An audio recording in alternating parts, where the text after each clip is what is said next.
अंगूठी पहिरी हम अंगना बहरनी तो भसुरनी हारे होला मोरा भसुरनी हारे होला। जब हम जानती की भसुरा चिलार तारा बुझावे मांगती होला तारा बुझावे मांगती होला। वही तारा बुझावा से फुर्ती का पार बिना भसुरे के रहती होला बिना भसुरे के रहती होला। लाली अंगूठिया से हरियर नगीना कुछ दूर से चमके होला कुछ दूर से चमके होला। अंगूठी पहिरी हम अंगना बहर मोरा देवरानी हारे होला मोरा देवरानी हारे होला।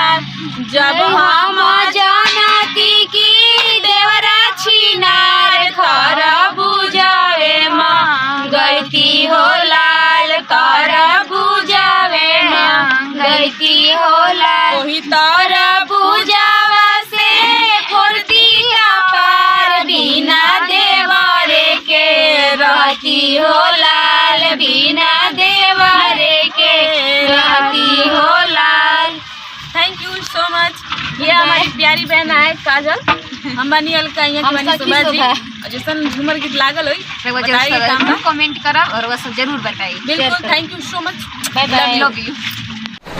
कटहर के चार तारा सुनेली दिया कटहर के चार तारे सुनेली सब के दिया ऊपर से छू गईले लसा तमाशा देखा ऊपर से छू गईले लसा छू गईले लसा तमाशा देखा ऊपर से छू गईले लसा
गाली सुने खातिर कटहर के जान तारा तेरी